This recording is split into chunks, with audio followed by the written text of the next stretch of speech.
So Vinny, number 6 is get the right mentors who walk the path. Reading Oh, books is great, but mentorship collapses time. What does that oh, mean? I wouldn't be here sitting where I'm sitting in my studio and everything. I wouldn't be where I'm sitting with my net worth and everything. I wouldn't be here if I had not seek the help of great mentors. That I'm telling you the truth. A lot of people say I don't have money to pay the mentors or coaching and all the masterminds.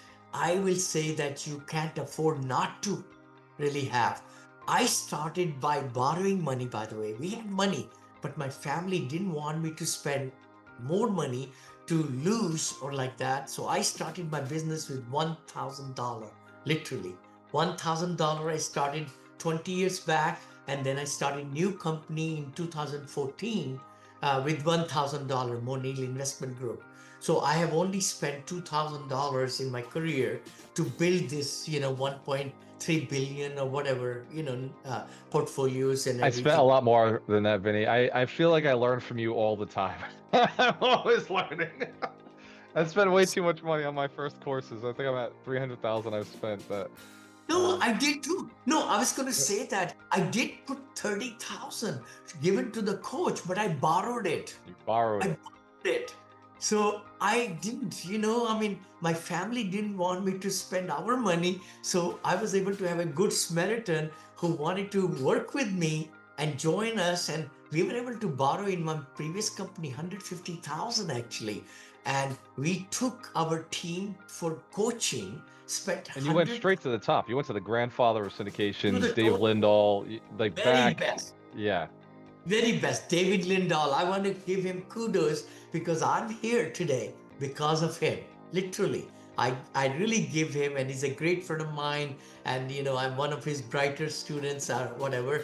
A lot of people have It's done very very humble of you, Vinny. I always talk about Dave as the guy who wrote the book Emerging Markets, which I talk about yes. all the time inside of our mastermind. It's such a phenomenal book for figuring this thing out.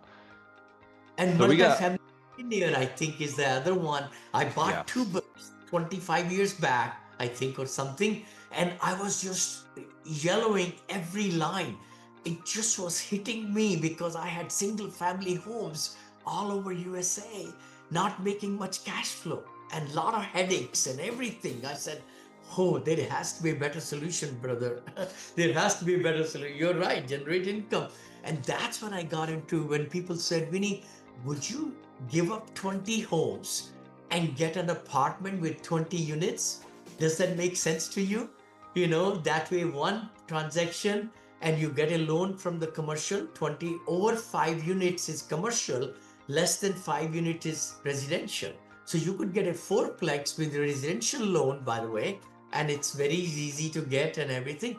But the key thing is economies of scale and all those, and collecting rents and having the one maintenance person taking care of 20 different units. So that's how I got started. And thanks to David Lindahl for really showing the light. And he's doing very well. I'm so glad after 25 years also, and so forth. Yeah. so you got your last note. So number 6 was get mentors who walk the path. Number 7 is your income shouldn't depend on a boss. One stream equals one point of failure. Multiple streams, multiple dependable cash flows, so your lifestyle isn't tied to a paycheck. If something happens, so I talk about a lot the idea of lending. I have my lending arm with the debt fund. I have my assets that I own and operate and manage, and then I have this appreciating side that is properties out in Massachusetts that just seem to go up in value, and it's like this barbell of appreciation on this side, my lending business in the middle, and then I have the operations that I actually manage and operate. So there's a little bit of appreciation forced mostly, and then there's cash flow here.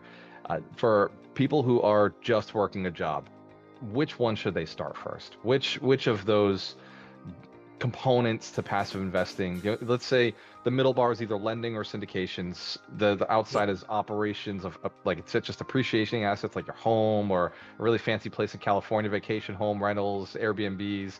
And then this side is, like you said, multifamilies or duplexes or like operations. Where would a person start if they're just getting started?